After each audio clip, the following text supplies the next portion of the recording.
You're cooking beets from the garden. They look pretty ugly coming out of the ground, but when you boil them for maybe 10-15 minutes in the water, they'll get tender. They should get tender. You put a knife in to make sure, and then you bring them over and put them in ice water, and then you can peel. Once they've been in the ice water for a few minutes, they'll be able to hold them, and either the peelings will slip right off or it'll come off a lot more easily.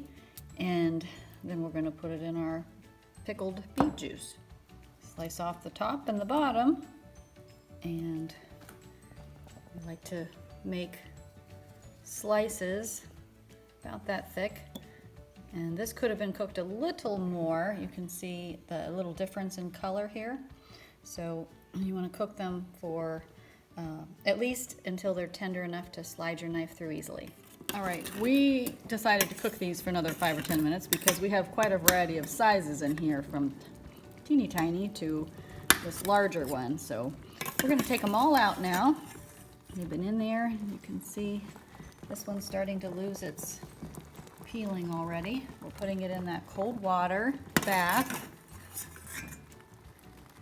So leave them in there a couple minutes so we can, actually at least 3 minutes, and then we'll be able to peel them easier. After 3 minutes, it should be cool enough to handle. Cut off the top. You can see that color is more uniform through this one, and the peeling is already, it's definitely easier. It's just flaking off now because we left it in that extra time. So it's a good thing we did. It makes it very, very easy. You can see the beet juice is very bright. It's beet juice on my hands is all. And we're adding our beets over here, and then we'll be pickling them next.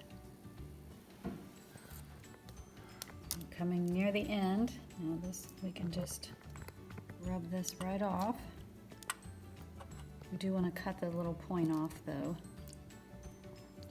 And now our last, this will just cut, that's too little, we'll just cut it in half. And here's our largest beet. And look how that peeling, even on that one, is coming right off because we did the cold bath right after cooking it, right after cooking them. And look, I mean, they're ugly on the outside, but look at that. It's like a little gem once you get the ugly peeling off. Cut that little point.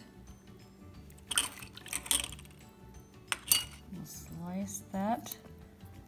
So this water that we boiled the beets in, we just get rid of. It's got all kinds of dirt and junk in it, so that's not anything to save.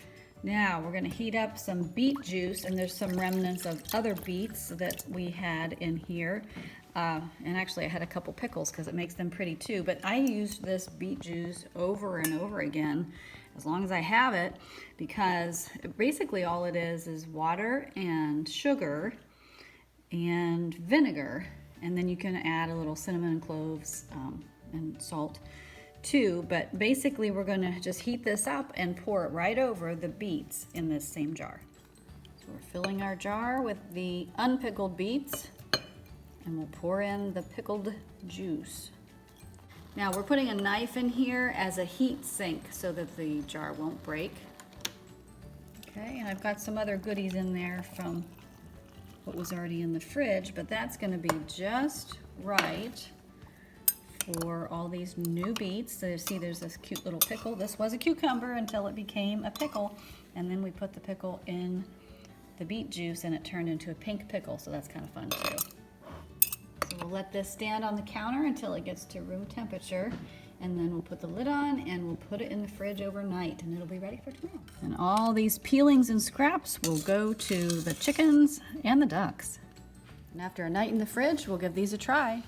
And those taste great. They've definitely absorbed all of that pickly flavor, and beets, that's my favorite way to have them.